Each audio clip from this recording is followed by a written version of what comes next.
лежать в беззащитные спины. И я погружаюсь на самое дно, обратно в свой мир, на самое дно. И я погружаюсь на самое дно, обратно в свой мир, на самое дно.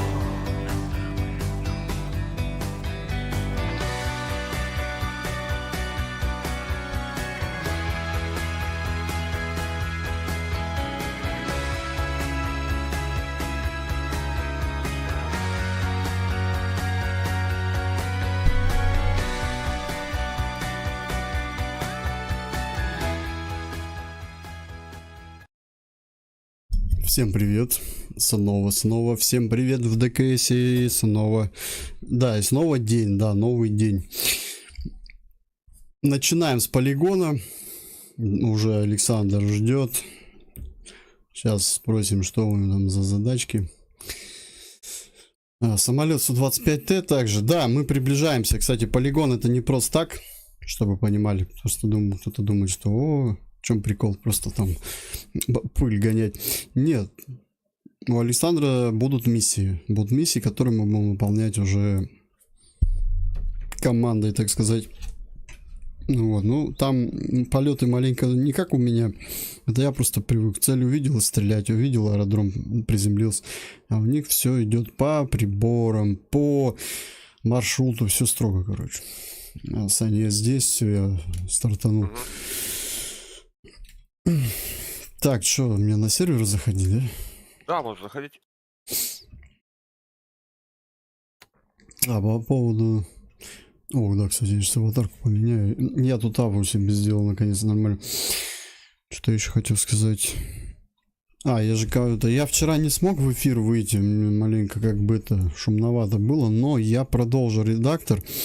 Единственное, я как бы такое основное ничего не создал в ДКС, я просто поверхностно сделал уже описание, картинки сделал, все. Вот, как редактор запущу, расскажу, покажу весь сюжет, как бы даже написал сценарий, как раньше в армии делал. Могу даже миссии маленько расписать. Ну, я думаю, будет интересно. Подожди, это вот я, кстати, в компании, это компания, кстати, знаете, как назвал? Операция «Крылья помощи». Так, я хотел аватарку найти. Сейчас.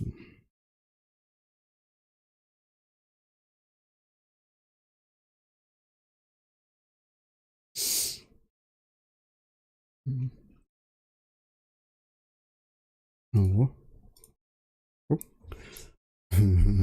Получилось. Зато это я. Ну, допустим, лицо мое, чем там какой-то другой человек. Все, захожу на сервак. У тебя сегодня нормально все с интернетом? Уже не слетит? Ну, вроде нормально. А ты мне, кстати, вчера напомнил. Я тоже как-то это... Позавчера обрубили, но я это думаю... Ну, завтра закину. Блин, опять забыл, прикинь. И у тебя вчера такая ситуация происходит, и ты мне напомнил. Но у тебя неполадки просто, да, были? Ну, просто на линии я в поддержку позвонил, там робот автоматически ответил, что могут быть проблемы с интернетом. Не, у меня-то, блин... Да я не знаю, раньше оповещение приходило, а сейчас, не знаю, нет оповещений, все, сам заходи, угадывай в кабинет. Да нафиг оно мне надо? Ну вот я и угадываю, чик, блин, где, что, ничего не работает, что за фигня? Понятно, деньги закончились. Такой интернет. Самый топовый считается в Сибири, и нам не положено вас оповещать. Если вам надо, сами смотрите. Вот такая вот тема. Что беру? Выбор самолета какой? Иркут.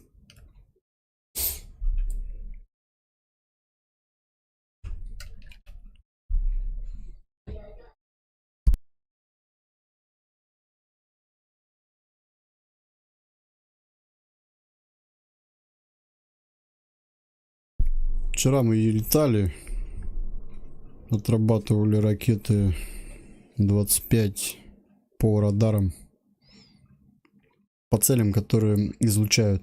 По ним был захват.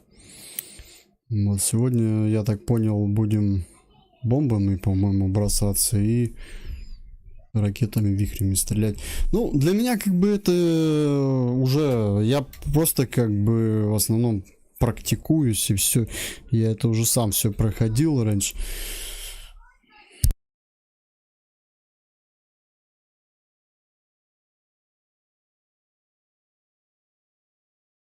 Ирку, ты где? Я здесь. Что-то я говорю, ты меня не слышишь. Какую Ну, роль-то выбирать? Выбирать. Сейчас. Так. Сейчас найду. Шкодер допуск Су-39.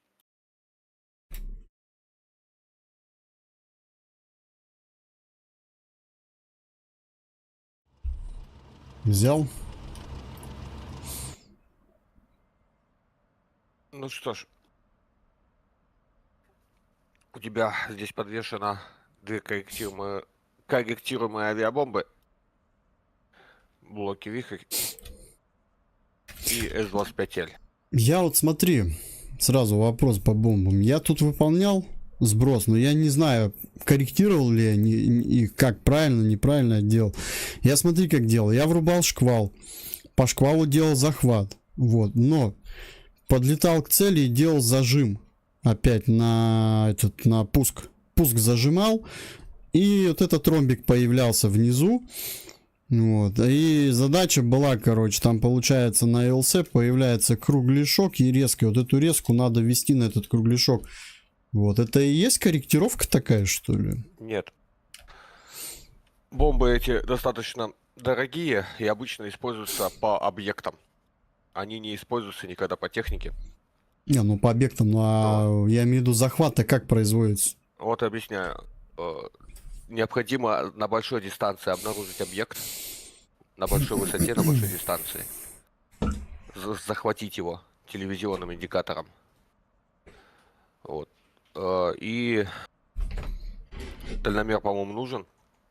У тебя будет шкала дальности разрешенного сброса. Вот. И когда будет ты будешь в диапазоне разрешенного сброса, нажать сброс в горизонтальном полете. Ну, принцип, короче, как у ракеты, только сброс как бомбы будет. Да, Всё, только я не спикирование с горизонта. Все, я понял. Ну, это классно. Я, видишь, не Она так будет- понял всю эту тему поначалу. Да, она будет сама управляться крылышками и лететь туда, куда ты ей указал. Ну, все, спасибо, что напомнил. Значит, я Так что- делал неправильно. Делай сброс с высоты не ниже 3000 метров. Вот. И как раз она по объектам используется, специально цели для этого выбраны. Для тебя топливохранилища, они более крупные, их легче обнаружить. Вот. С-25 использовать по внешней лазерной наведке я не знаю, получится или нет. Потому что я не разобрался, как код лазера сменить. Если кто-то из зрителей знает, что мне надо нажать в огневом рубеже, чтобы изменить код лазера, пускай подскажут. Не Я понял, потому что что у тебя не ракеты пробовал. какие-то непонятные? Это обычные ракеты, и ты их можешь в обычном режиме применять. Просто я хотел на них испытать внешний лазерный подсвет. Вот. Я нахожусь на танке, вот, подсвечиваю лазером цель, а ты должен ромбик типа увидеть, где эта мишень находится. И даже по внешнему источнику лазера опустить эту ракету. Таким образом можно пускать по целям, которые ты не видишь, но видят на земле люди. Вот. А также с большой дальности, кстати, можно пускать эти ракеты. Не используя собственный захват цели, и то есть ты, получается, пускаешь эту ракету и сразу же отворачиваешься. Она по принципу пустил, забыл у тебя. То есть пока танк светит лазером, она летит на этот луч. Что ты имеешь в виду, дальномер не нужен, что ли? Там один раз надо замерить, ну там надо включить для замера дальности, но дальше ракета будет работать не по твоему дальномеру, а по дальномеру наземного источника. Вот. Такая вот командная работа получается с наземкой. А, ну это если наземка есть, а если наземки нет, то ее вести надо будет.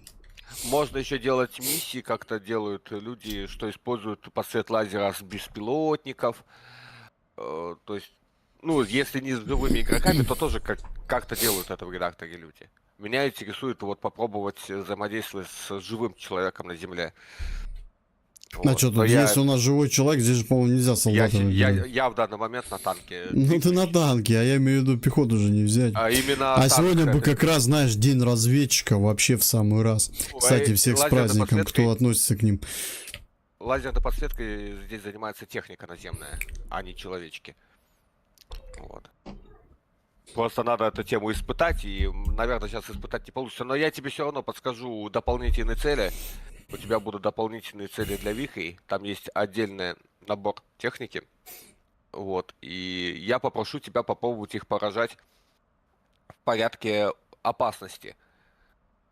Вот. И я тебе буду корректировать, где... Ты имеешь в что виду там выбирать напряжно. цель более опасную по порядку, да, Да. и на убывание самые простые. Ну, на самом деле там все просто. Там самое главное ПВОшку уничтожить, а дальше бей, что видишь. Ну. Так а подожди, цели-то опять там же, где мы били. В том же районе, да, там дополнительная группа целей имеется. Относительно бочек есть еще одна группа целей, про которую я тебе подскажу. Подожди, насчет бочек, я не мог, так и не понял. Мы вот вчера вот этот круг уничтожали, круг сектантов, я его так назову, а дальше такое. Ага. Там же рядом цистерны были, ты не видел? Рядом, да, я не обращал внимания, кстати, на них. Огромные такие белые. Может быть, я их видел, но я не придал этому значения. Ну ты же на этом самолете разведчик. Ну да. Район цели тебе обозначили. Да, Обнаружь на большой да, без высоте. проблем. Хорошо. Вот. Сделаем. А я, кстати, видел эту твою запись полета вчера.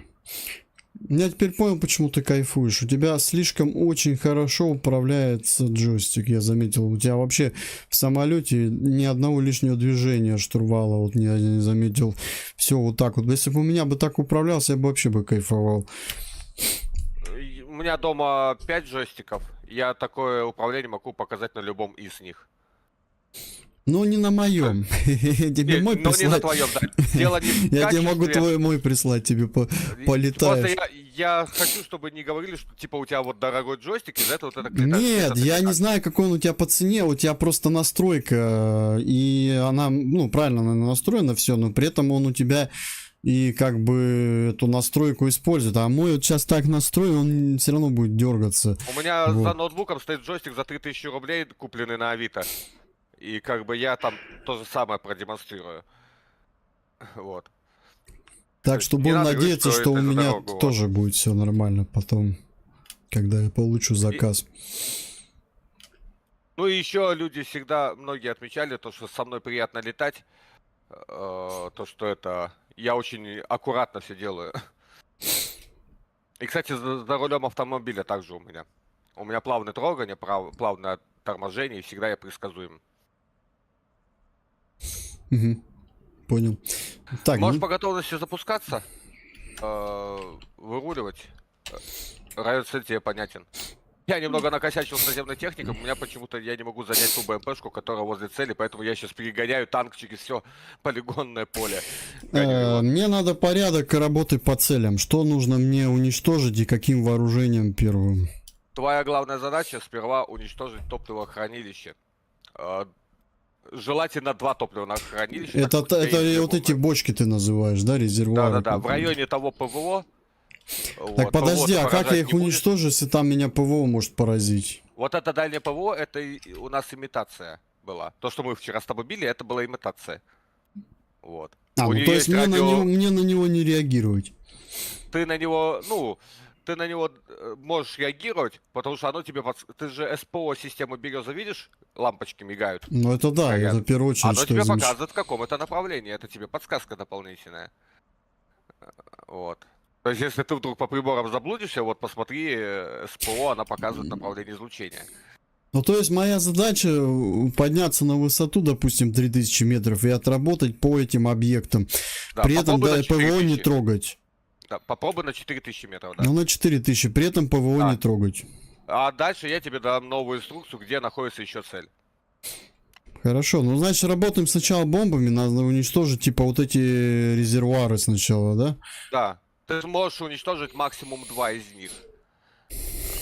Максимум 2 можешь. Если ты уничтожишь один из двух, ну, значит, это оценка 3 с плюсом. Вот. Если сможешь 2 уничтожить, это отлично. Еще из первого захода, если.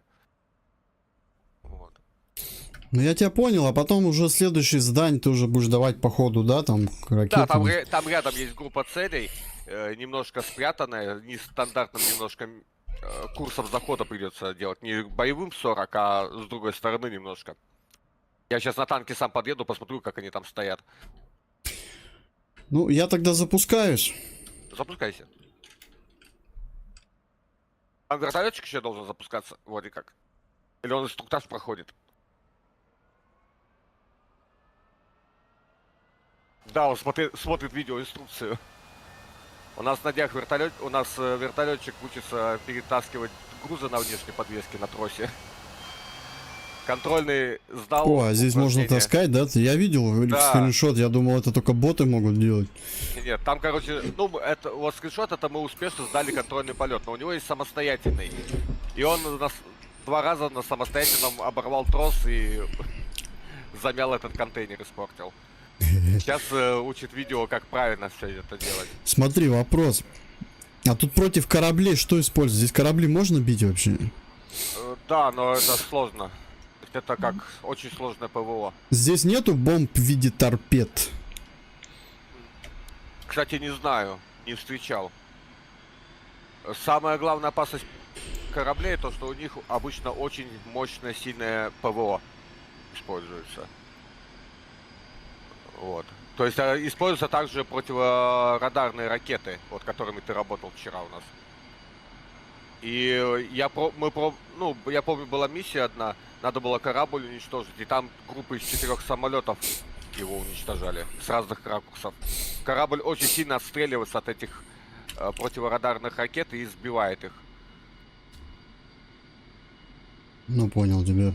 Корабль самая сложная цель. Самолет запустил. Че, рулю-то где? Выруливай взлет на сегодня 4. Надо у этого у робота запрашивать что-нибудь?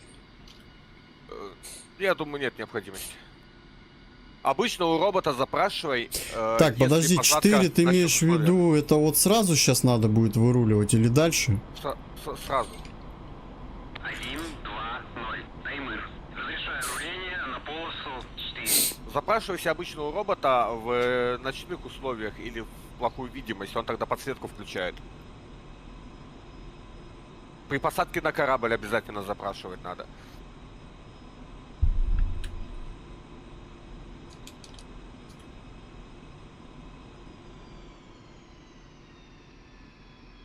Так. Я блуданул. Где я вообще? А, все правильно, он долево.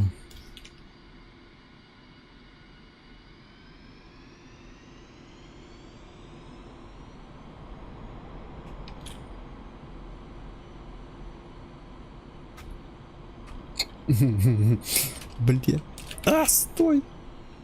Блин, неудобная кнопка это говорить в микрофон. Я, кстати, ее нажимаю, у меня сразу управление потерялось основное.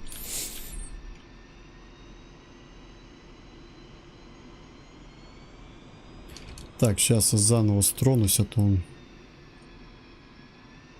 теряет скорость, когда тормозишь часто.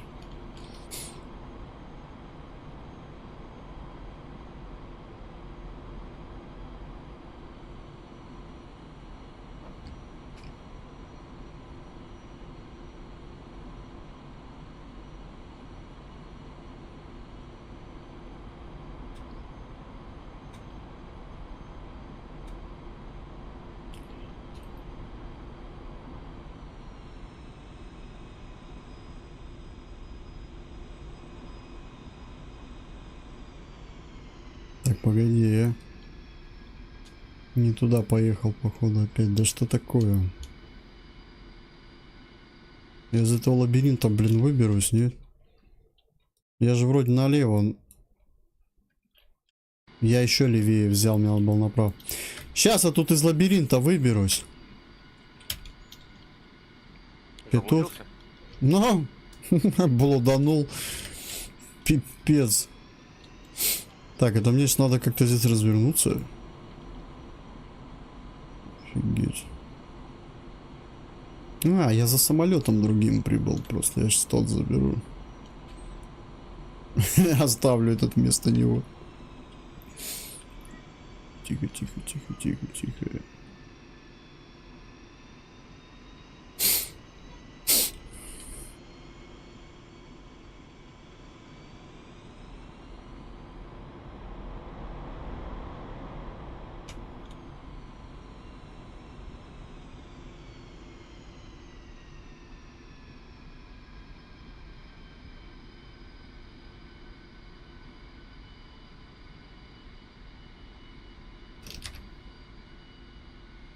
Все нормально. Я смотрел учебный ролик по внешнему лазерному наведению. Вот как раз с этими ракетами. Стоит вражеский танк в лесу, ты его с самолета никак не увидишь. И лазером подсвечивается. И у тебя на Илсе ромбик. И ты ракету эту пускаешь с 20 километров, она прошибает лес и уничтожает танк. Ну, вот это что-то необычное. Такого Да, я не причем делал. другая ракета Х-29Т лес, говорят, не прошибает. Ну, по крайней мере, на той версии игры ТКС она не прошибала лес, а это именно прошибает.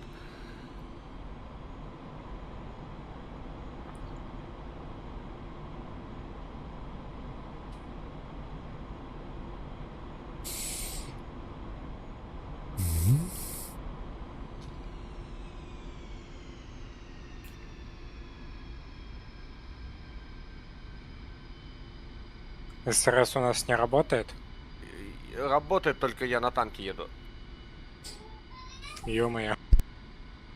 Сориентируйся там. Ну, у вас всего двое.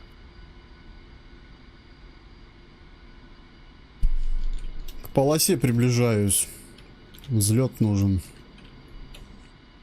Ой, сам себе говорю. Ну как, не себе, а на стриме. Все, я это вырулил, ожидаю взлета. На взлетную. Взлетай по готовности и выходи на маршрут.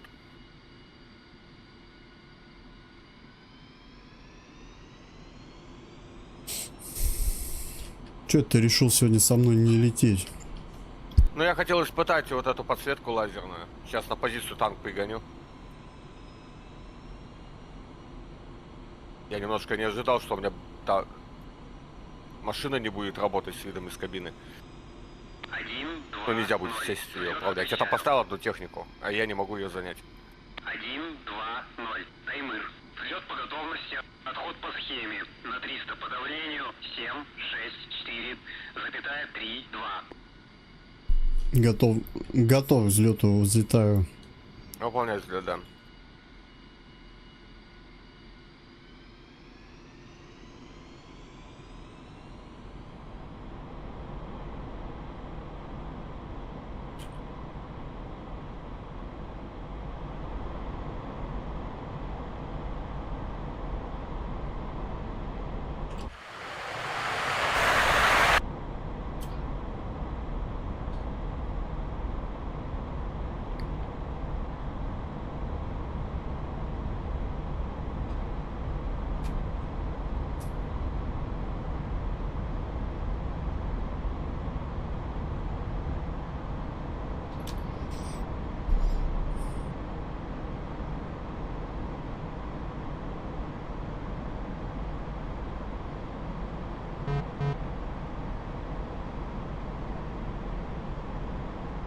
Взлет выполнил. Что, высоту набирать, да? Трешку ты Да, говоришь? да, набирай не ниже 3000.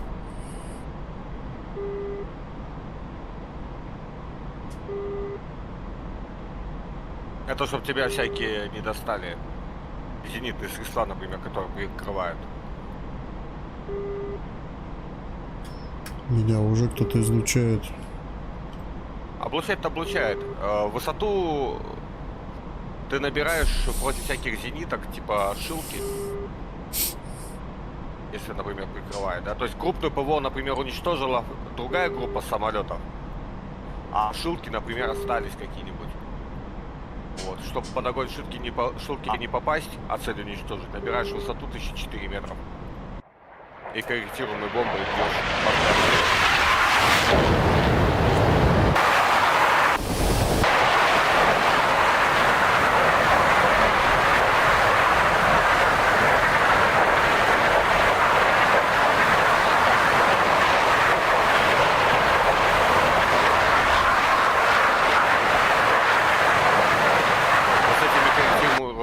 Бомбами сейчас на этом сборе 2 миссии будет применяться. 2 раза будет применяться в миссиях корректируемые бомбы. Ну, для меня суть этих бомб не проблема. Знаешь почему? Потому что если это работа по шквалу, как бы единственное, только надо соблюдать высоту, чтобы под ПО не залететь, и все. Так а у ПО разные дальности есть. Они же могут достать и разные. выше 3. Выше могут, надо это учитывать. При подготовке к заданию надо это учитывать. Мы всегда при подготовке к заданию, перед полетом на миссию, мы учитываем угрозы. И Ну вот стараемся смотри, делать так, чтобы не Стингер попадать под удар. берет 3,5. То есть выше 3,5 он уже не может тебе взять. Вот, А аж. 4000 высоту. Все остальное не знаю. 1, таймыр. Разрешаю руление на полосу 4. Включаешь СОЭП и лезешь на 4000.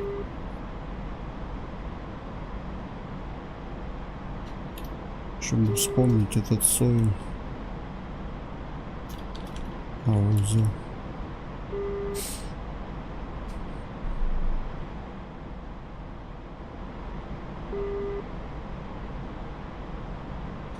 А напомни, как рэп врубаются, если есть. Shift-E бортовая встроенная СОЭП против... Не, это я уже красных включил, а еще когда на пилоны вешаешь, тут как она? Ну она у тебя сейчас не Нет, ее подвешена. нет, она что-то я забыл, как она врубается. Да, она клавишей Е включается. А, просто клавиша ее. Просто она у тебя не подвешена. Просто надо запомнить это все. Это важно.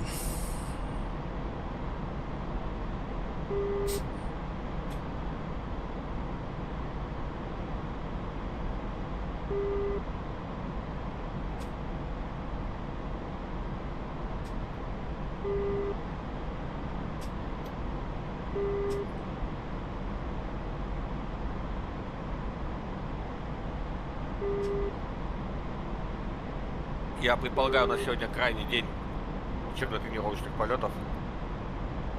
Так, наблюдаю излучение, облучение, значит, и это уже приближаюсь к цели.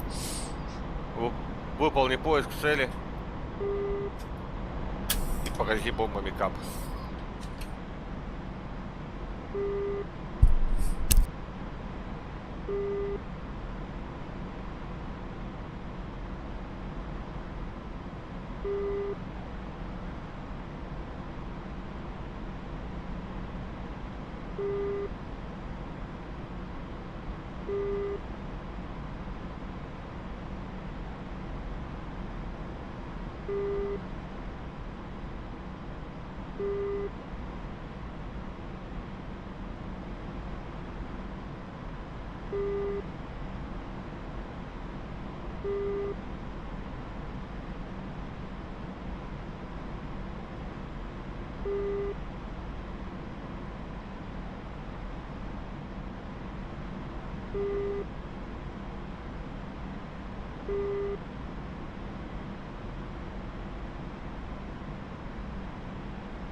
Цель обнаружил. запятая 3, Ага. 2.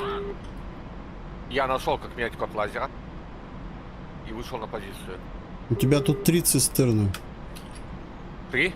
Не 4? А, ну может даже 4. Ну тебе не, двух ну не 2. достаточно. Должно было быть 4.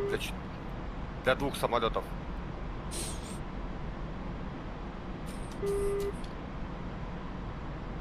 Будем пробовать с внешним лазерным подсветом еще. Ну ты пока ладно этим не занимайся.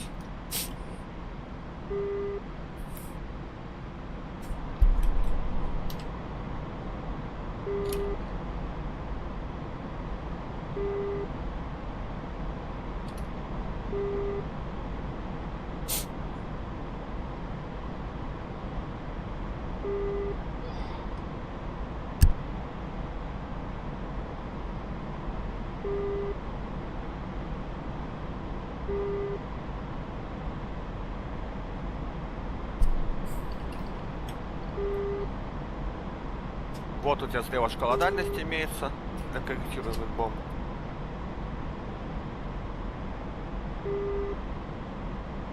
И максимальную дальность сброса наблюдаешь меткой, и минимальную дальность сброса наблюдаешь, да? Метками на шкале дальности. Ну да, да, да. Хорошо. Как ракетами считай.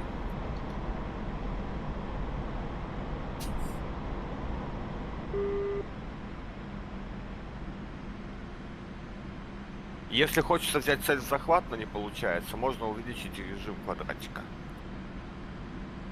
Но захват не обязательно брать.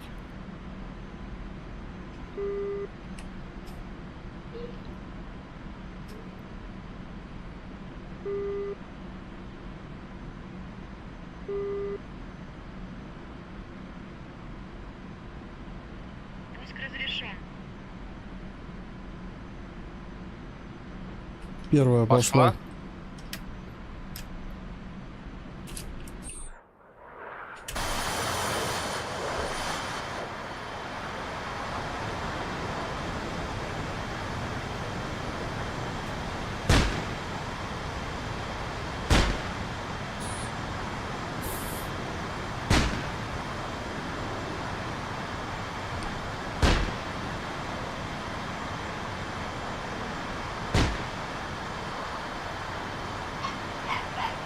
Отлично. Цель поражена.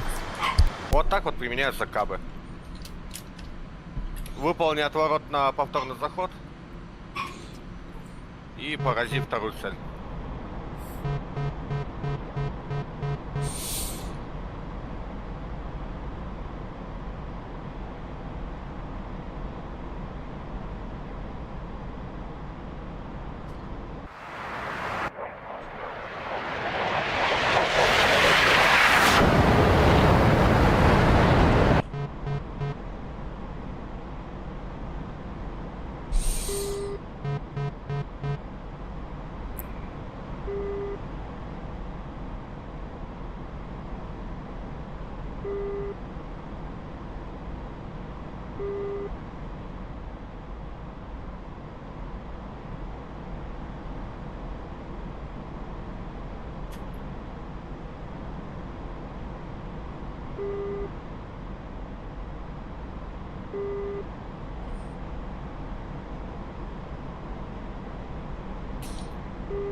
Я сейчас включил лазерный дальномер на танке. Мне интересно, будет ли у тебя ромбик отображаться. Чтобы этот ромбик отобразил, что мне нужно включить? Ну, тебе ничего не надо. Ты сейчас работай по своей цели. Я просто хочу посмотреть на твой экран. И посмотреть, появится ли он. Ты имеешь в виду тебе Дискорд врубить? Нет, я смотрю на ВК-плее твой стрим. Ну Нет, задержки кстати, нету, я нормально прекратил. все. Мне хватает той задержки. Мне просто общее понимание, получилось у меня или не получилось. Я ни разу просто это не применял. Да, я разворачиваюсь, сейчас буду на боевую ходить. Вот, на боевом курсе теоретически должны увидеть ромбик.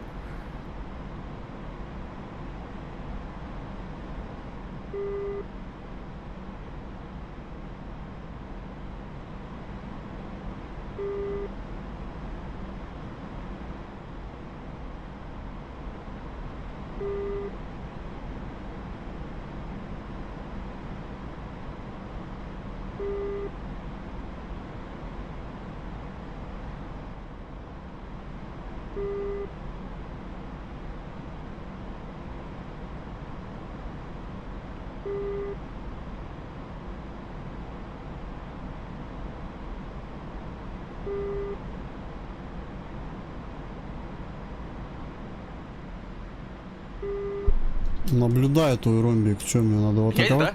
да? Да. Классно. Нет, пока его не трогай. Отлично, все, работает. Сейчас я... Мне твой ромбик помог определить уже район, спасибо. Я сейчас ПВО поехал искать. Я Брэдли захватил. Будем работать по ПВО. Так, подожди, эта площадка не та. Вижу цели, те, которые надо. Уничтожаю. Работаю по второму резервуару. Прикольно, да? С этим ромбиком. Ну да, кстати, очень помогают.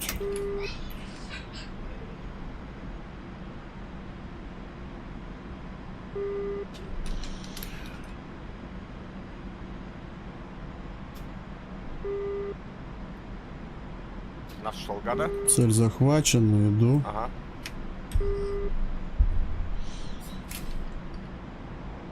Высоту наберем побольше.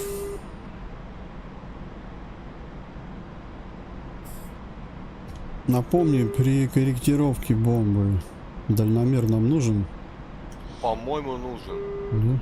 Да? Ромбик твой подсвечивается. Хорошо, я ПВОшку взял. А стоп, не уйдет ли бомба на этот ромбик? Нет, я же захват-то делаю по шквалу. Фиксацию, туда летит цель. по-моему.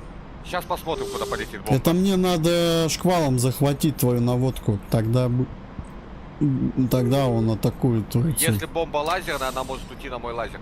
Навряд ли, если она по шквалу Если у тебя работает. сейчас бомба попадет не туда, ничего страшного. Это значит, что бомбы тоже можно так наводить. Я думаю, она туда попадет. Так, длинномер рубаю.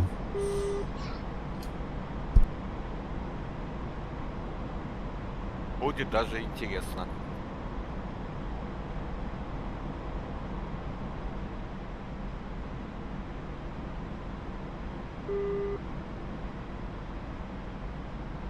Пуск разрешен.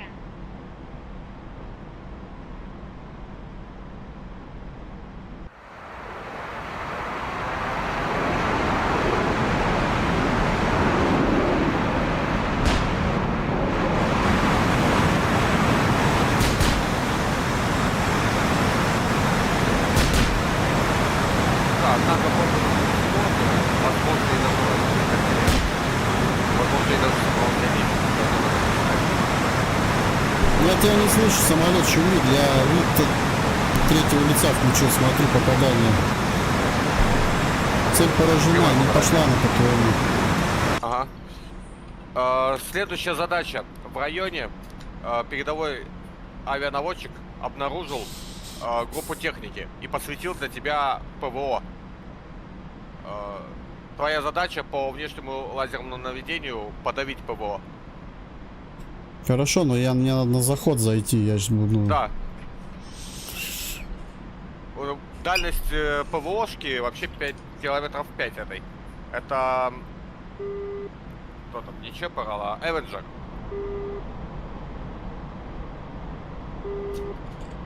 Сейчас еще раз наводку сделаю.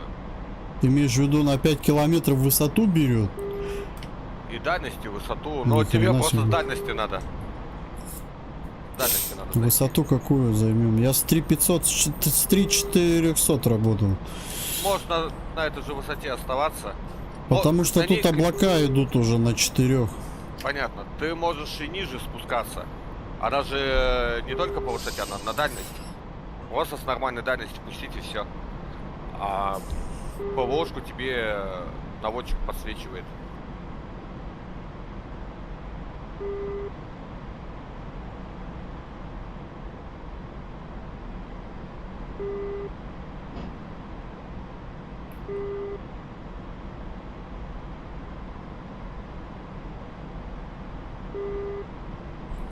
Как на боевую выйду, я тебе скажу, и ты там уже...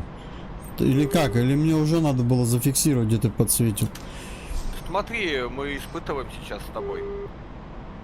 Попробуй просто отработать по внешней лазерной наводке, как можешь. Да-да, хорошо. Ну смотри, как это делается. Ты мне показываешь цель. Вот, я эту цель фиксирую в шквале уже. И все. Там уже не Используй нужен ракету- твой целеуказатель. Целеуказатель нужен, если у меня нету шквала, допустим. И ты можешь его до конца держать. А когда у меня есть шквал, я просто зафиксирую эту точку. И все, ты можешь целеуказатель Смотри. выбирать. Обычно ракету ты должен сопровождать до попадания. Ну это понятно, Да? но я по шквалу уже могу сопровождать. Смотри, ты при такой наводке можешь ее не сопровождать. Ты можешь сразу отвернуть с курса. Она Ага. по моему лазеру полетит. То есть ты имеешь в виду, она... я понял, вот этот захват как целеуказатель твой будет. Лазерный. Вот, ты наводишь на нее шквал, делаешь замер дальности, пускаешь ракету, а потом можешь выключать все нафиг, она сама должна прилететь. Если не прилетит, будем об этом знать. Вот, это испытание в данном случае. У тебя специальная ракета S-25L, не используй сейчас вихрь. 25L. Я понял тебя. Вихрь нет, вихрь он по-другому немного работает. Вихрями мы будем с тобой по бредлям и танкам работать. Там вообще группа целей находится. Я посвятил конкретно ПВОшку. Я видел этот клочок там. Я короче, как-то, маленько не то, маленько правее район захватил, начинаю осматривать и смотрю, там техники куча, думаю, странно. А резервуаров-то нифига, смотрю слева. Я понял, про какую ты позицию говоришь. Там в середине, по-моему, этот гепард, если я не ошибаюсь. Нет, по гепарду мы вчера били. То есть другие группа цели, да, целей. будут? Да. Немножко южнее еще группа техники. Ну Специально всё. для того, чтобы там вихрями тренироваться. Понял.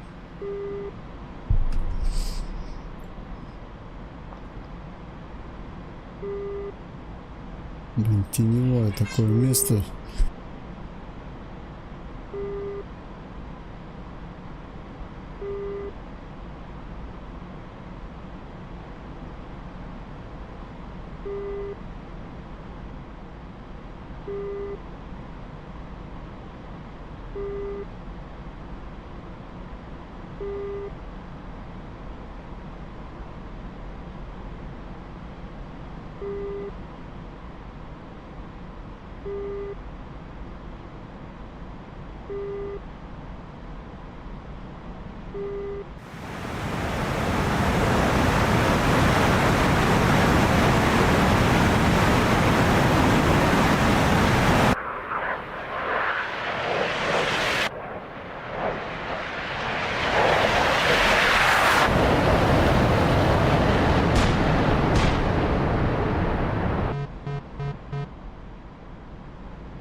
Ну, достаточно отлетел. Или ты по навигации идешь? Я иду, я просто примерно запомнил, как Сейчас мне лучше зацелим дистанцию заходить. 27 И стараюсь километров. выйти на свою же исходную, вот. Ну а там уже будешь корректировать. Сейчас я развернусь. Блин, что-то тут Ветерок, походу, хорош. Да, да, да. Скорости маловато. Ну, это Иди да. за углом атаки. Так, врубаю шквал. Не тяни на себя, когда у тебя стрелка в желтом секторе по углу атаки. Угу. Выхожу на боевой. Правда, рановато вышло.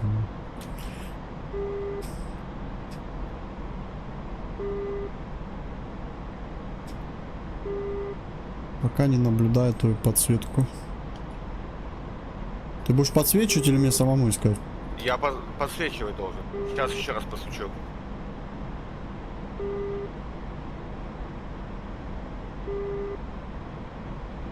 Включил подсвет.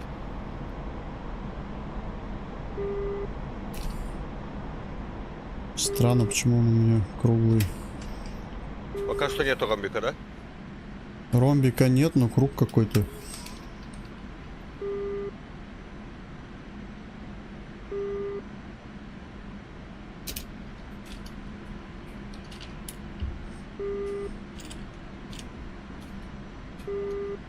А возможно это он и есть? Этот круг. Та самая цель. Да, да, да, это и есть твой круг. Я так понял, в центре что-то там находится, ты его подсвечиваешь. Ага.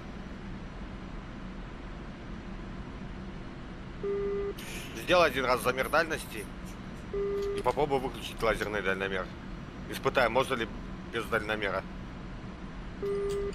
Есть ли у тебя шкала Подожди, дальности? я вижу ромбик твой.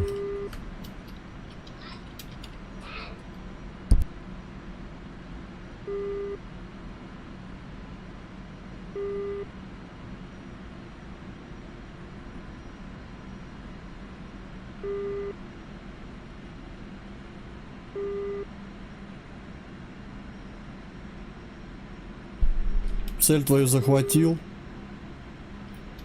Пуска нету пока у меня никакого. Но шкала идет, да? Шкала идет. А попробуй выключить дальномер временно. Продолжится ли идти Выключил. шкала? Шкала идет? Да. Можешь ли ты без своего дальномера пустить? Интересно. Нет, тут надо ограничитель снимать. Снимай. Или ты не знаешь, как? Делаю пуск. А не, ни хера не пускает, Не прикинь. идет? Включи дальномер, пусти. И выключи дальномер. И отверни. Сделал пуск, ухожу, маневрирую. Близко Ага, подлетел. посмотрим, куда ракета прилетела. Ну это дальномер надо использовать. Но ты А отвернул. захват делал я сам по шквалу. Просто на твой ромб заводил и делал захват. Вопрос, ты же отвернул, а ракета все равно в цель прилетела? Нет, я не отвернул, я близко уже подлетел, а мог бы сейчас А. мимо пролететь просто. И все, Хорошо, близко тогда прилетел. еще тестировку сделаем с отворотом. Потому что нам замысел-то какой? Замысел в том, то, чтобы не подлетать в зону ПВО. Ну это да, вот это сейчас было критично, меня бы сбили, если по идее. Да. Это очень опасно, ты Давай чё? я вторую, Это даже вторую цель. на такой бы высоте меня даже бы зенитки взяли бы уже. Не то что ПЗРК. Ну мы испытываем. Ну Проверь. да, ну если видишь, смотри, в этом случае, значит, врубается дальномер, выключается ограничитель, вот, и работает, ну как обычно. Просто ты мне подкорректировал, чтобы мне эту цель не искать, ты мне ее сразу подсветил и все. Вот, но я удивлен был сначала. Появился не ромбик, появился круг как у шквала. Я по этому кругу начал ориентироваться, а там просто цели. Просто цели все в общем в этом кругу. А потом ромбик появился, и ты мне подсветил вообще цель, она где-то слева там, за целями этими была. Ближе ко мне получается. Но ты же ее нашел? Да, но твой ромбик подсветил. Да. Сейчас еще одну ПВОшку держу на прицеле. Попробуй поэкспериментировать, чтобы по принципу пустил, забыл получилось. Но это надо делать с дальномером и это, чтобы пуск разрешен был. Он без дальномера пуск не разрешает. Эта Понял. ракета не Я дает. видел, у меня в данный момент там, я хотел инструкцию открыть. Успею ли я до твоего захода это сделать? Сейчас, я пока что хочу инструкцию это открыть. Так, остаток 2200. Надо высоты набрать. Ты, по-моему, это не туда отлетел, да?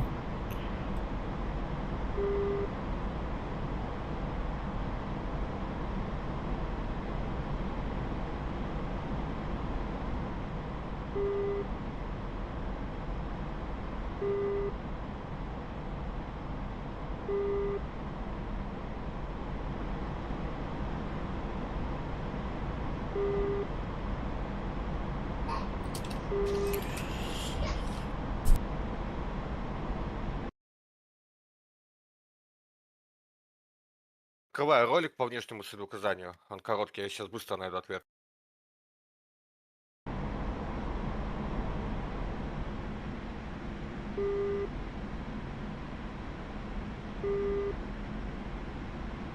Можно кидать за предел. Чтобы кидать ракету за предел по дальности, нужно иметь хорошую высоту или скорость. Ну, надо, чтобы еще цель была открыта. Если цель указателя нету, то по шквалу, то надо еще, чтобы цель более-менее открыта была. Если там реально дерево, то твоя ракета не долетит издалека. Надо, чтобы цель открыта была еще. Вот в чем суть. Без цели указателя есть. Вот, он без шквала увидел ромбик. Что-то нажал, захват что ли, у него в кругляшок превратился. И дальше он включает шквал, чтобы замерить дальность. А, Дальномер свой кругляшок, он подожди, не да. включает. Блин, сейчас еще раз отработаем. У меня какой-то кругляшок появился, но у меня шквал-то на месте был. Попробуй без шквала сперва зайти. Ну, давай попробуем. Да, он вообще свой лазерный дальномер не включал. Попробуем.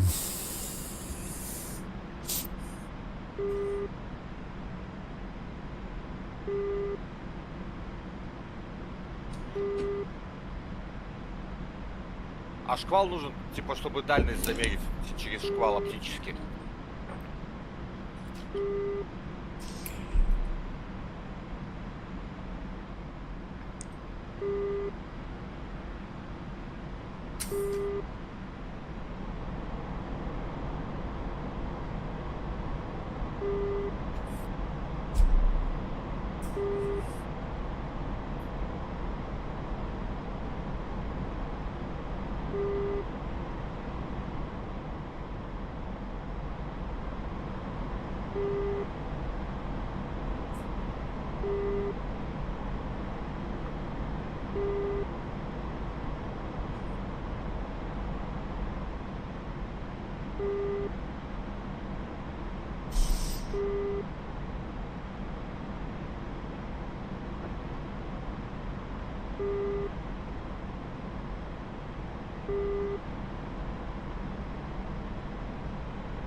Начинаю разворот, выходить на цель потихоньку.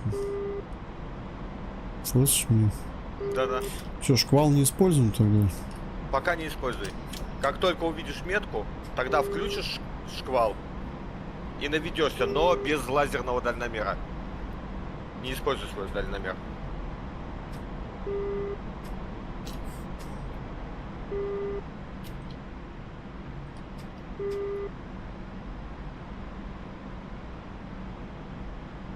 Ты имеешь в виду просто без шквала и без дальномера попробовать приблизиться к цели, что ли?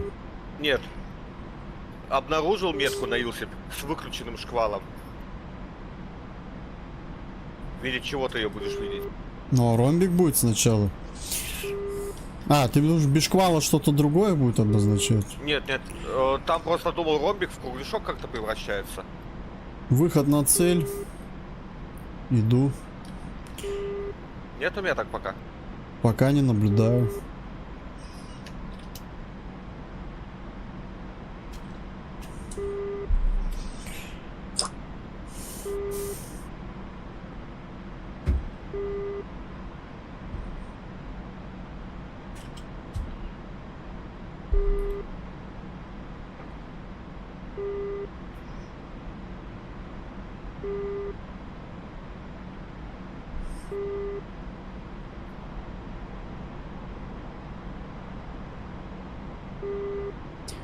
А, вижу кругляшок какой-то. Есть, да? Попробуй замерить до него дальность просто шквалом, без дальномера.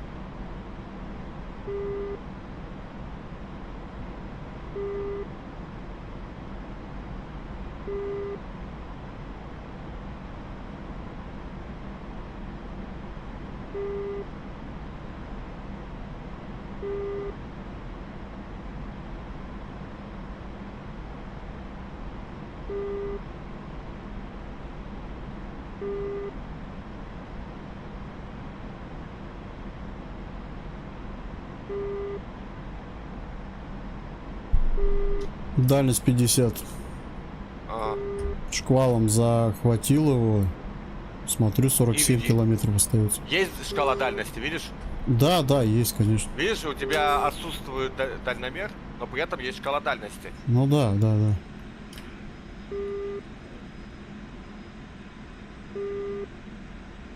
«37 километров пуск. Но Посмотрим. она на будет самом пуск. деле не 37, у тебя километров 10 сейчас дальность. Я не понимаю, почему она там 38-37 показывает. Я по шквалу смотрю, 31. 30. 28 уже остается. Пуска Это нету. секунды полета ракеты. А, подожди, 7 километров, 7,5, не туда смотрю. Да-да-да. 7 километров. Пуска нету до сих пор. Но шкала двигается. Ну на да. Илсе. Шкала-то двигается на Илсе, ну. Да, скоро будет пуск разрешен. Хотя дальномер ты не включал. Но.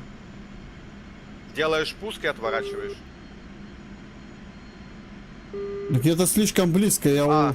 очень близко. 4 километра нормально. Но пуска разрешен, команды нету. Нету. Отворачивай. Так и разбиться можно. А он тебе не даст пуск. Нет.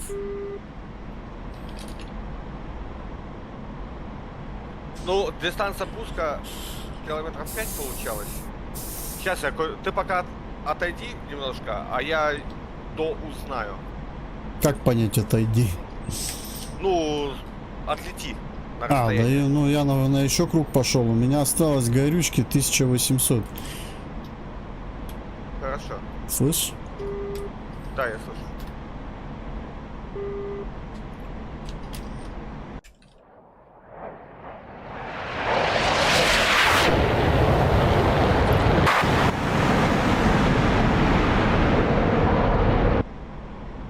Ты знаешь, как снимать ограничения на пуск?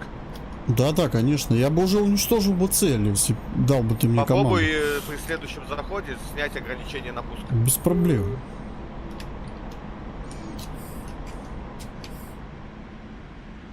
По-моему, это именно для таких случаев и нужна данная функция. И не только для таких. Бывает, дальномер даже замеряет, а ракету пустить не можешь. Потому что дальность ракеты не дает. Пуск ограничитель снимаешь и все. И можешь атаковать. Но при этом не сильно далеко. Если сильно далеко, ракета может просто не добраться туда, куда надо. У них тоже есть ограничения.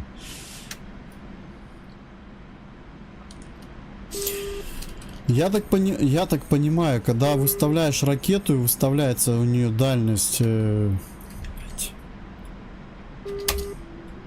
Что это за хрень опять? Ведь какая-то хрень врубится. Как чат выбрать этот? Нажми Shift Tab. Tab просто. А Shift Tab это писать? Tab просто. О, все, убрал.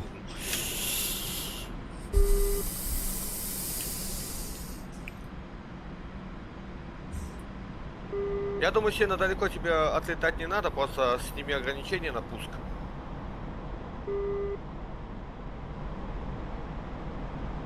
Нам именно механику с тобой понять надо.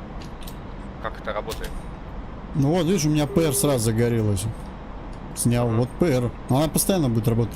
То есть я могу даже отсюда просто сейчас запустить куда-нибудь и ракету. Не, всё. давай мы попробуем запустить в ту сторону. Чё, тогда, может, с этого угла тогда зайду? И один фиг Да? подсветка. Заходи, заходи. Сейчас я маленько тут крючок сделаю.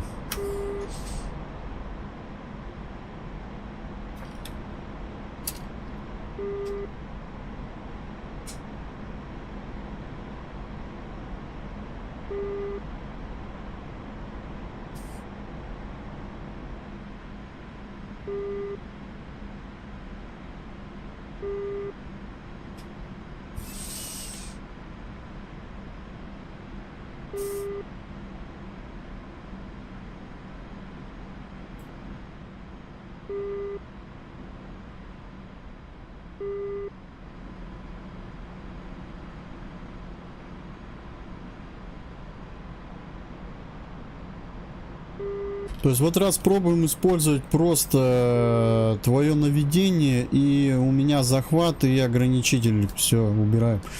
Все, больше ничего, да? Да, да. Ну я Посмотрим, куда выхожу полетит на ракета. тебя, я выхожу на тебя. Сейчас я уже доворачиваю.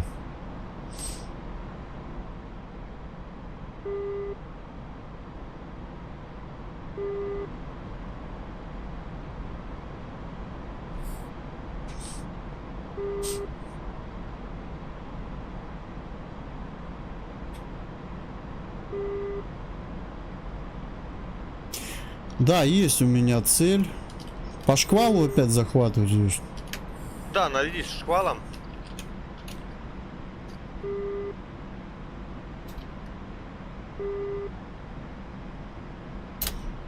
Сильно рано, только уже не кидай. Километров с 8.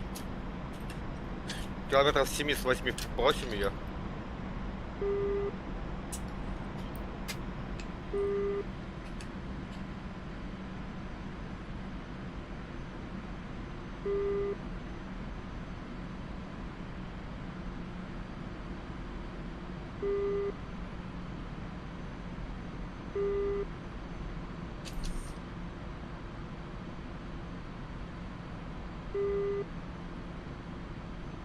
Цель захвачена. Отлично.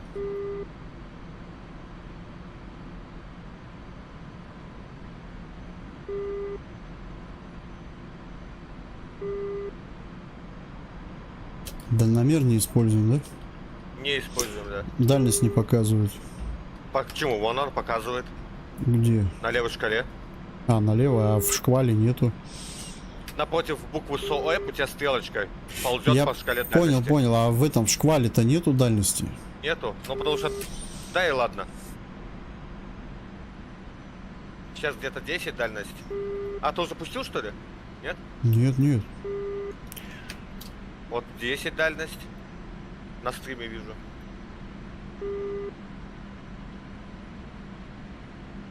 Че, пускаем? Ну... Давай попробуем. Посмотрим, куда полетит. А, и тут надо регулировать. А, нет, подожди, ни хрена. Не, ничего регулировать не надо. Все, я ухожу Она влево. сама должна. Да, уходи.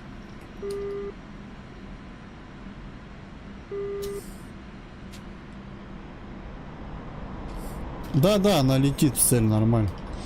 Сейчас Без посмотрим, дальномера. куда полетит. Все, без дальномера. Еще и отвернул. И уничтожил. Да, я отвернул, да, я ушел. Слушай, а Чё, че мне как тебе теперь механика? почта отображается после чата, эти всякие эти... Нажми там. Она всегда отображалась. Ну, я не видел раньше. Ну-ка. Тап и снова тап. Она только левее была, ты переместил чат. Все, я убрал. Короче, мы узнали новую механику. Ты можешь... Пустил, забыл по принципу ракету пускать лазерную, если у тебя есть наземный источник. Плюс наземка может тебе подсказывать, где цель спрятанная. Ну, а я вот не знаю, с вертолета могут так наводить, нет? Можно беспилотник как-то запрограммировать в миссии. Вот если там такое. беспилотник так беспилотником навести, то это будет более правдоподобно, кстати. На сегодняшний день реалий. Вот. Вот. А так, передовой авианаводчик, он на разведывательной машине. Ну это да, тоже те есть. миссии на Су-25Т, допустим, там, по-моему, такого темы еще нету. Ну это, видишь, это больше кооператив, хотя есть и какие-то сингл-миссии, где... Я смотрел ролик, где мод беспилотника использовался, он как-то заскриптованный. Вот. Какие сколько у тебя там топлива? действия? 1400. 1400 килограмм? Да. Хочешь пульнуть вихрями, можешь пульнуть еще вихрями в район цели. Если не хочешь, можешь возвращаться на базу. Без Мы проблем. свою Давай задачу самолеты решили. побьют эти. Или Не, обязательно... именно в том районе, где танки стояли, где техника, где А, ты ну, ПВОшку сейчас давай, бил. давай. Че, без подсвета сам, да? Да, без подсвета сам. Чисто тренировка на выявление класса техники. Хотя там, что, танки... А, ты имеешь в виду именно что-то опасное такое самое, да? А Выяснить. там оно все, я там все опасное. Ну, один фиг на ракете Вихрь особо далеко не постреляешь, все равно приближаться придется. Но это против танков. Там у тебя танки и остались. Вихрем обычно работают тогда, когда уже ПВО уничтожено. Да, да. Я и по ПВОшке, вот то ПВО, что ты сейчас уничтожал, я ее такой ПВО тоже и уничтожаю. Авенджер опасная штука, я с ними сталкивался в компании. Да, но его вихрем можно убить. Можно, но если не залупишься, он же стреляет по сути стингерами. Да. Только там по тебе один пуск от этого переносного, а тут несколько может прилететь. Сколько Только там? главное, в районе цели есть наш танк. Его не убей. Опа-на! А идентификация? По нашему танку не ударь. Нет, Я пойду нет, это, тип кофе танка какой? А, или Наш? там... Наш Понял. Т-72Б3. Т-72 Я имеешь в виду, да? Да, но ты, я не Не, ну знаю, Т-72 можешь что, ли его от Абрамса не отличишь. определить? Короче, я отошел на 2 минуты. Давай. Ты самостоятельно. Так, ну что, надо еще за горючкой следить. Просто бывает, допустим, вот как у меня вот ситуация, я играл в компанию, там типа война против Грузии. Там техника Т-72 и все такое. И у нашей стороны Т-72. И вот в шквале попробуй определи, свой ли это или чужой. Там в шквале не написано.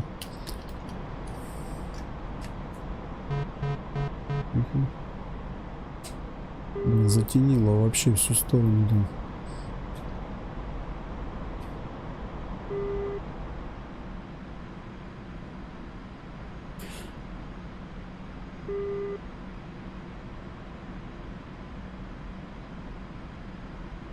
О, у него опять подсветка работает. Ты что там светишь мне что-то?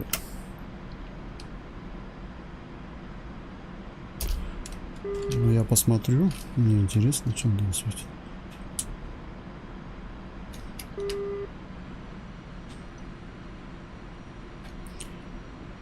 Вот тут подсвечивает. Не то, что нужно.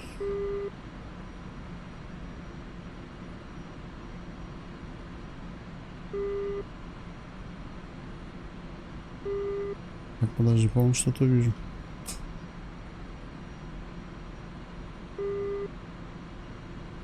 Нет, ни хрена не вижу.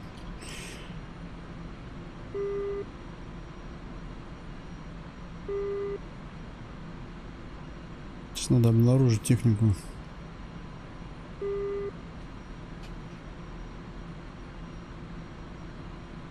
Пока тихо.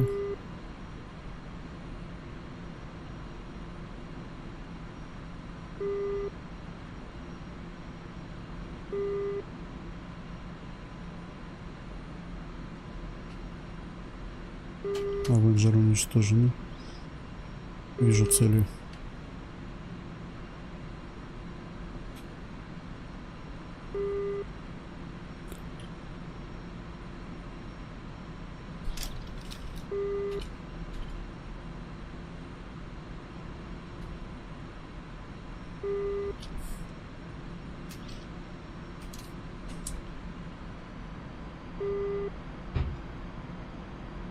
Так, первая пошла.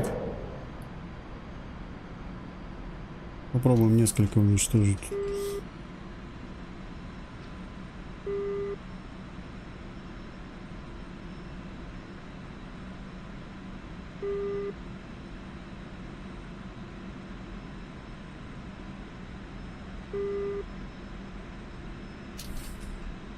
Табранс наполовину загорелся.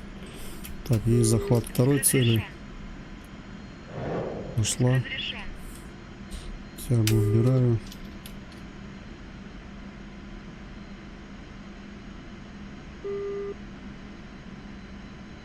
Отработано. Третья цель. 5, 4, 3. Так, ЛТЦ. 2, 1.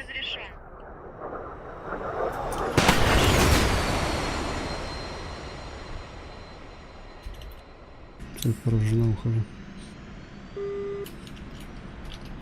Опять эта почта, блять, отображается. Блять, лучше здесь не нажимать клавиши. Подожди, в натуре она спрятана, походу, была. Ну-ка. А, она вот здесь была, скорее всего, где-то.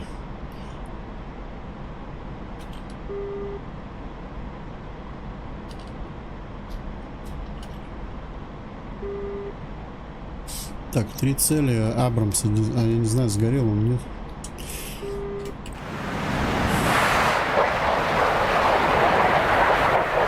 О, вон, в рядом дымище. Сейчас можно... Кстати, вихрем не обязательно далеко отлетать, можно сейчас уже идти на разворот. Блин, почему ЛТЦ не работают? Ну-ка, если так сделать, будет работать.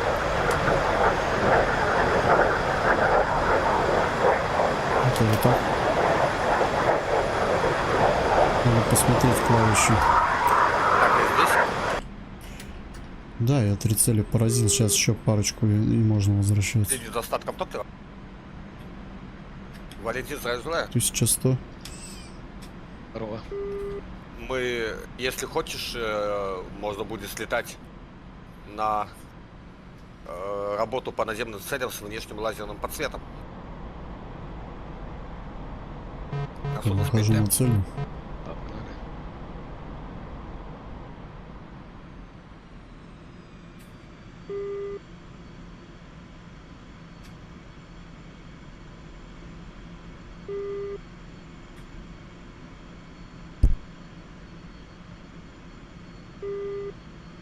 Ромбик до сих пор есть, да? Да, да, есть. Я до сих пор свечу. Он меня до сих пор сбивает. Ой, тут все горит. На чё бы тебя навести?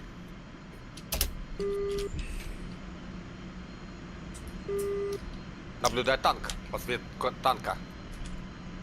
Блин, ну уже поздно. Какая подсветка? Я сейчас это просплю. Бесполезно, я уже тут захват сделал. Ладно. Близко цель твоя. Просто я увидел, что быстро это все меняется. Ромбик... Я просто далеко не отлетаю. Ну вот пуск делаю сейчас. Пуск разрешен.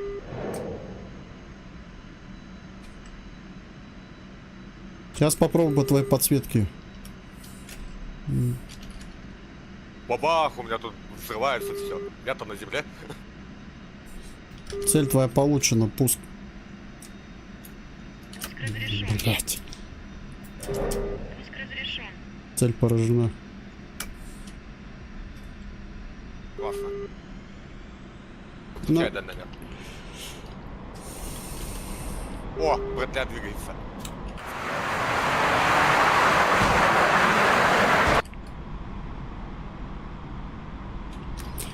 Дальномер вырубился сам. У меня так было. Я просто в этот раз уже не попался на эту тему. У меня также было. Дальномер, когда близко приближаешься, он вырубается. Вот, приходится его переподключать. Если бы это была бы ракета какая-нибудь 25-ка или 29-ка, она бы пуск бы уже бы не смогла нормально выполнить. Вот, Работа, возврат. Вихрь, да, нормально. Что, возвращаемся, да? Да, да. Данный полет, помимо на допуск, будет у тебя записан как испытательный. Ты можешь стать летчиком-испытателем для освоения новой техники. Угу. Фига себе, возврат 91 километр. Это правильный возврат? Скорее всего, да, дальность приличная, сейчас замерю.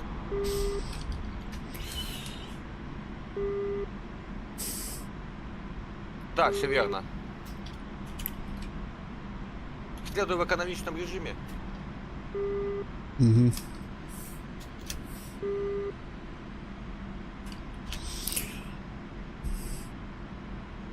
Набор высот на оборотах 90%. Полет в горизонте на скорости 500 км в час.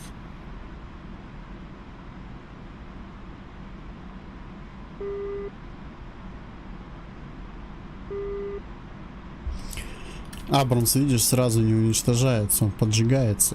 Он горит, потом сгорает. Сколько раз уже так подгонялся. Я думаю, стреляю, блин, нифига себе, не уничтожен. Потом смотрю, он догорает.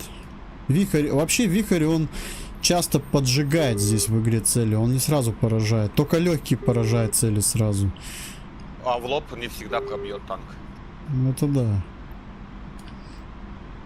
Видишь, чем хорош вихрь, его много. 16 штук аж можно повешать.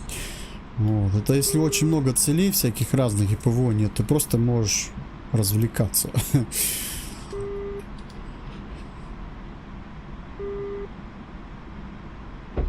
Скорость большая.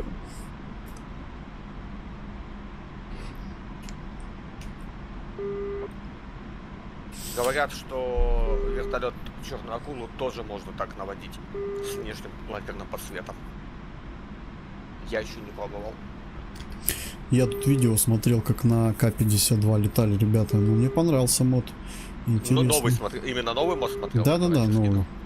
Где правильная индикация на приборах. Да, я видел, ну как они летали. Я таки не понял, там двое было, да, в вертолете? Я тоже не понял. Я мельком смотрел, я просто посмотрел то, что офигенно. Но Там вы же можете было. несколькими, допустим, летать в одном вертолете экипажем? Ну вот мы на Ми-8 втроем летали. А так вдвоем полеты у нас это стандартная практика.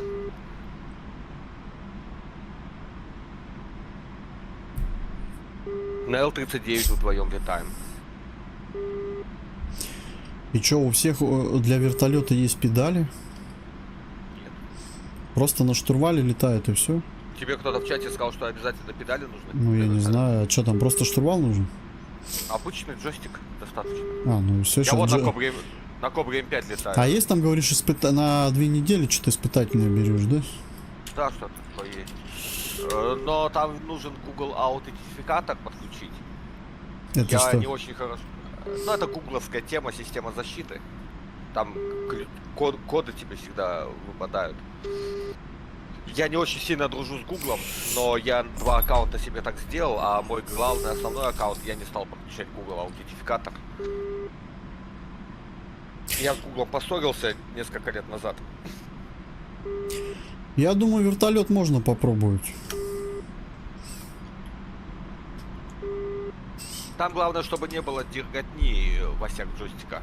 А так осваивается почти на любом джойстике, у которого нет дерготни. Не, я говорю, новый джойстик, когда приобрету, точнее, я его приобрел, а жду, когда он придет. Можно будет его попробовать. Но там надо понимать аэродинамику. Всякие много нюансов аэродинамических интересных имеется. Ну ты же это все понимаешь, объяснишь Да, немного. да. Ну, Но мне смотри. сейчас пока авиация интересна, именно самолеты. Мне Вот пока я и достаточно. Я сразу предупреждаю, то, что я внутри группы не пускаю за черную акулу человека, не освоившего классический вертолет. Ну, По типу какой-нибудь Ми-24 Ми-8, или да? Ми-8. Ну, это нормально. Я вообще еще ни на каком не летал, мне пофиг. Я бы на Little Birdie какой-нибудь полетал, вообще пофиг. Ну, я имею в виду, что какой-нибудь простой, маленький, вообще нафиг. Короче, Су-25Т это элита. Су-30 это элита. Су-33 это элита, и черная акула это элита внутри нашего подразделения. СМ-то будет у тебя потом? СМ надо на испытание группу выводить будет. Летчиков-испытателей подготовим. Сейчас Кто- парни чтобы его обновят, если доступ будет к обновлению, то Да. я думаю, будет интересно. Просто желательно бы нам бы еще бы потом сирийские карты бы замутить. Может Первый быть, что-нибудь по контекст, где мы Сирии. будем его применять, это будет Южная Осетия. День добрый, сколько не я буду слежу, ставить всегда на тут испытание стесняюсь туда ребят, спросить, кто а где вы летает, работаете? чтобы- Я сейчас в отпуске. Привет, мастер. Вот это. У меня вообще 5-5 график. Вот, я отработал, получается. Вот я сейчас до 5 у меня выходные, Выходи а с 7 по числа принципу отпуск у меня с 10 выходом дней. на маяк. То есть включай режим посадки, следуй на центр аэродрома. Нормальный заход сделай. Так, еще раз, возврат вырубать, что ли? Да, посадку включай и следуй на сам аэродром. Если у тебя полоса захода противоположная, то не надо в режиме возврата выходить на аэродром. Мгм. Мастер, если тебе интересно, где я работаю, у меня здесь в интересных выходить с каналах отворотом на ссылка расчет. на рабочий канал, можешь познакомиться. Тогда поймешь, почему у меня время есть. У меня график такой, я работаю 5-5, просто сейчас у меня так совпало, что я 5 дней работаю, еще отпуск прибавляется. Ну, короче, до 16 числа я отдыхаю. Стоп, выключен. Так, еще раз, Иркут, я тут общаюсь с человеком. Говори, что нужно сделать. СОЭП выключен. СОП? СОЭП. А я не вижу его. Сухогруз. Я его не наблюдаю, значит я Просто вырублю. на тумблер глянул и убедился, что выключен. Подожди, сейчас проверим. Нет, он вырублен. Выключен, ограничения. выключен, он выключен. Нет, еще, я первым делом, конечно, работа. 1200 занимаем. Честно, уже устал отдыхать, а мне еще 1200 отдыхать. Это пипец какой-то. С моим графиком мне и так хватает выходных. Предложили сходить в отпуск, ну ладно. У тебя нет снижения. Да я тут на чате, видишь, ладно, все Ага. снижаюсь. Я маленько отвлекаюсь. На аэродром доверни. Визуально хотя бы. Я ни хрена не вижу.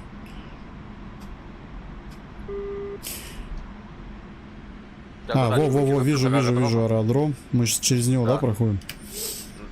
Да.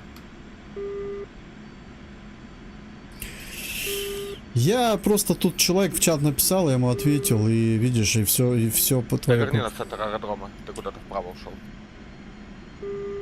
через аэродром. Да я Остался. по курсу это лечу просто. Тут уже Ты по на визуально. аэродром- ты должен на аэродром выйти.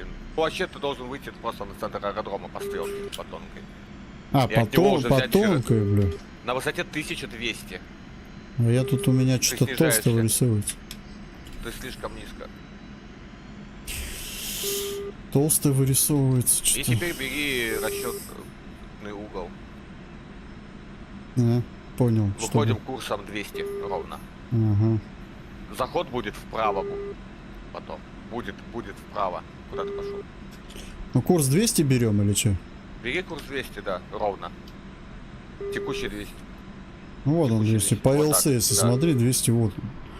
Держи высоту 600, 600.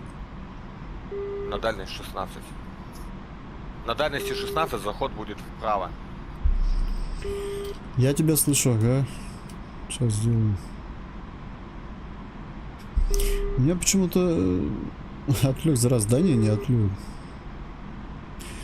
Знаешь, мне надо наоборот приноровиться, чтобы я мог и с людьми общаться и группой слушать. Есть такие игры, где я могу там и там быть. Здесь пока, видишь, надо это тренироваться. Ну, сейчас джойстик, я говорю, нормально Держи будет. скорость не больше 500. Управление теряешь из-за джойстика. Рекомендуемая скорость 450-500. На этом джойстике не расслабишься, если надо работать. Ты в надо. наборе. Займи высоту 600.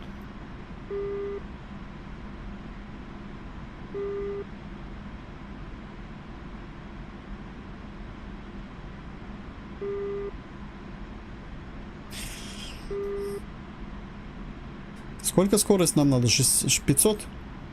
500 или 450. Сейчас сделаем.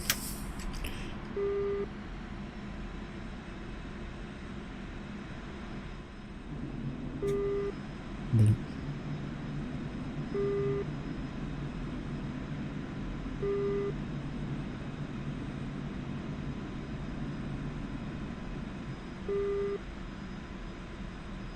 Так, 15. На сколько вправо уходим? На 16, да? 16-17, да. Сколько крен берем? Бери КН-30.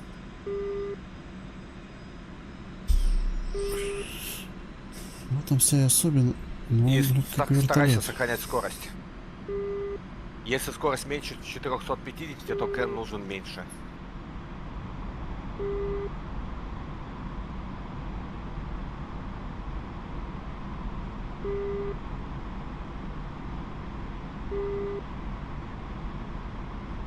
Танцы, танцы, танцуют штурвалы.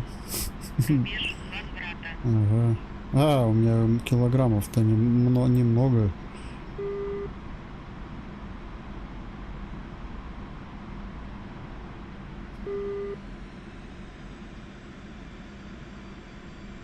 Скорее до ворот.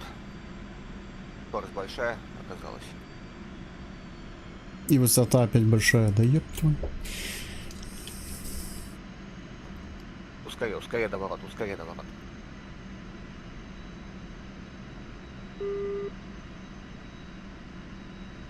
Еще правее, еще правее. Еще правее, еще правее. Ну все, сейчас можно по прибору верхнему этому лететь. Курс глиссата, если есть, КГ. Да, да, есть, я его наблюдаю. Ну все, выпускаемся. Заходим на высоту.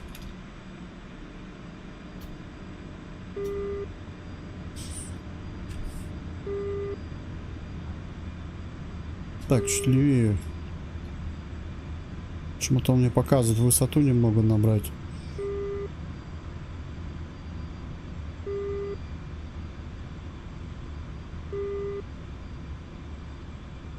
Ё-моё, скорость-то вообще маленькая. Давай, давай, давай, давай, давай. Скоростью следи. Да-да-да, вижу, я уже заметил 260. Нифига себе, я уже как вертолет почти.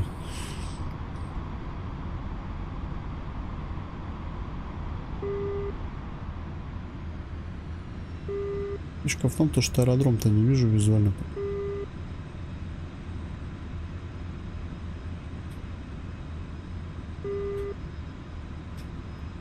Окей.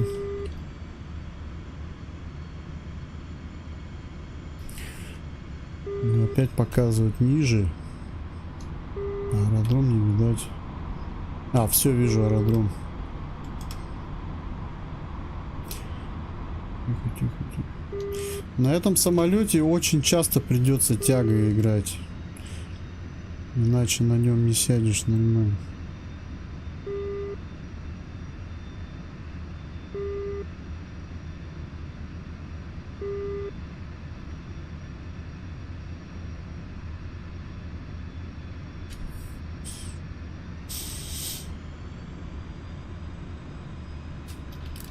Что, докладывать или что? Все, Не захожу. надо. Никого же на аэродроме, типа, или нет? Осталось 500 килограмм.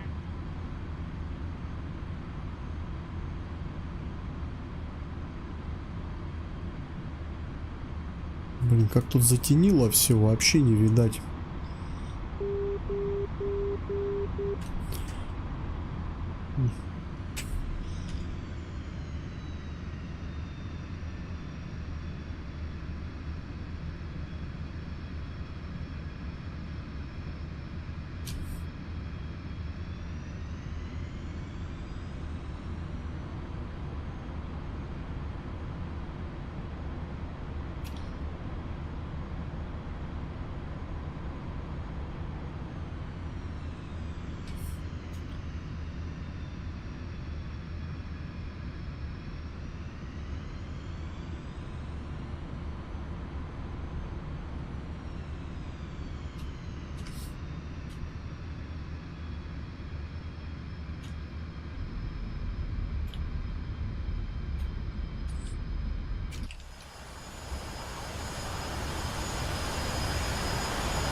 Посадка в 28-ю минуту.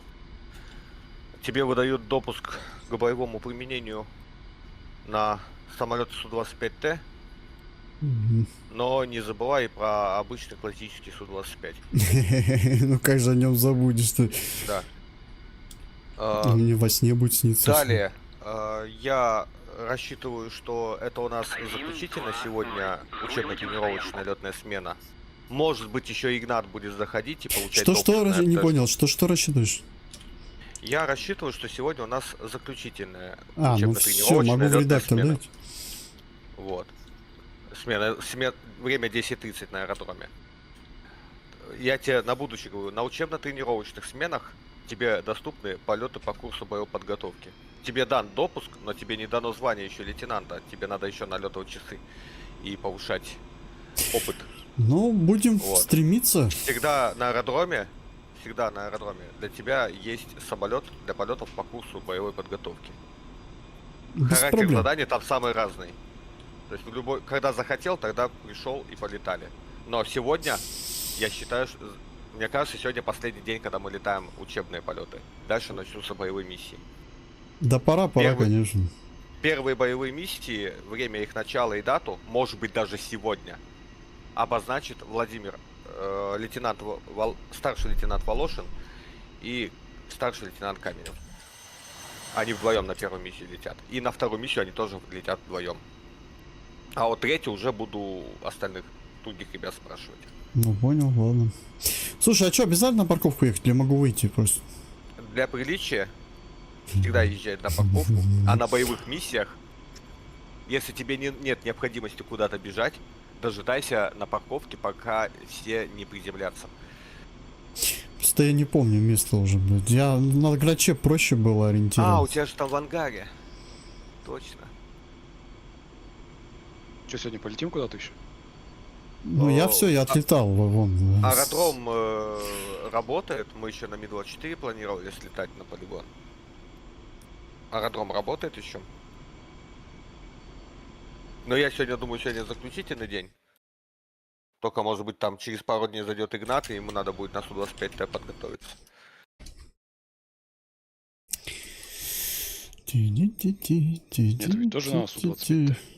Беги. 19 или 20. Нет, подожди, 21 Беги, место.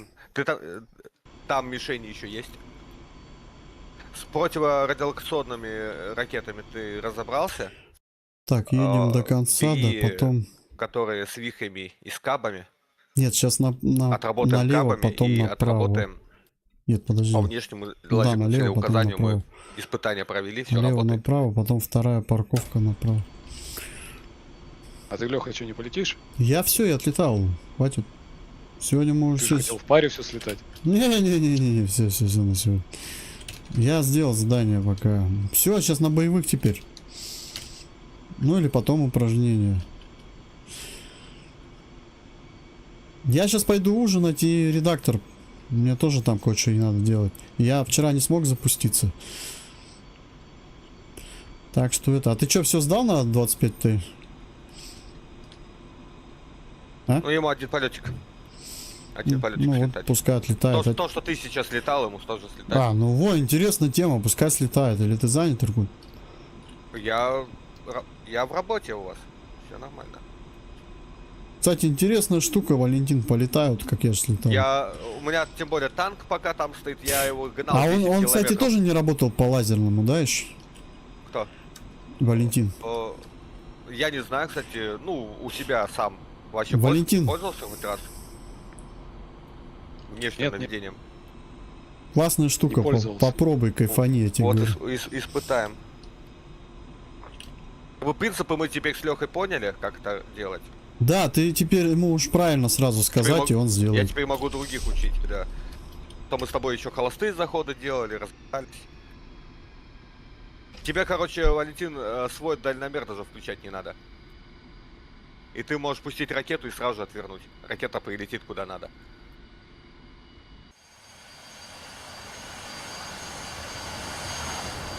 Я найду миссии, где можно будет это применить.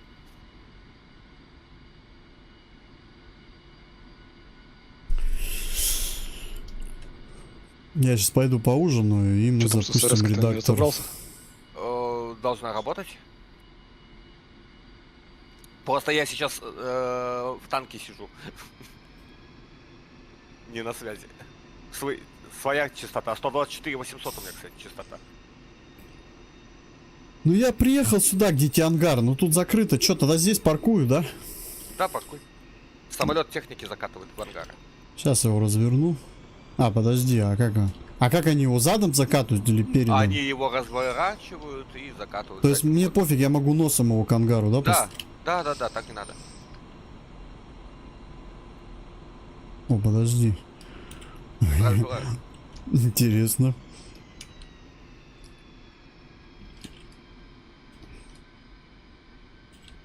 Так точно. Испытание просто успешно.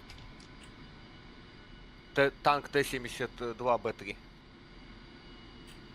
Что тут написано? подсвечивал. Я сидел.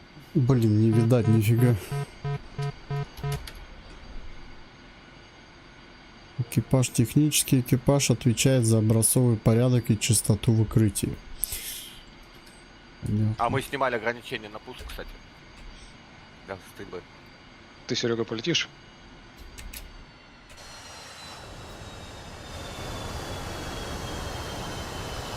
О, 25Т на допуск и испытание. Су-25 серийный КБП. И ждем Вову для оглашения начала. Ой, что-то аж глаза маленько подустали. Как такое? Я обычно летал на этом самолете, не уставал, а тут, видать, нет, вы не самый погрузился первый сильно в будете атмосферу. Первые 2 миссии Вова с Артемом летят. С корабля. На допуск, да, брать Су-39? Да. Можешь взять Всё, на тот, стриме- который у меня был. А, нет, не бери, он у меня стоит передом в ангаре. В этот А вот ты стену. же сейчас покинешь борт. А, ну все, может его брать. Ну все, ребят, Да. давайте, удачи, хороших полетов. Иркут, Благодарю. спасибо большое. Благодарю за Всегда работу. в последнее время вообще классно вроде все потихоньку получается. Ну, ну ладненько, все, давайте. Я слышал тебя, но на другой рации. Давайте, хорошего вам вечера. Если что, пиши, Иркут. Слышишь, да, меня нормально? Да. Все, давайте, пацаны, пока-пока. Давай, Я пока. пойду сигарету выкурю. Ладно, давайте на этой счастливой ноте завершим эти полеты. Вот, я сейчас отдохну, поужину и запустим редактор. В редакторе увидимся. Так что, кому интересно, заходите. Я расскажу вообще свою идею, даже название уже придумал. Все, уже даже первую миссию предположительно придумал. Вот. Компанию буду делать из нескольких миссий на самолете Су-25 СМ-3. Так что тут как раз может и обновление потом выйдет, так еще круче будет. Вот. Ну ладно, увидимся позже. Ну, блин. Вчера я тоже увидимся позже и не смог. Ну, в этот раз постараюсь. Все. Хорошего вечера. Пока-пока.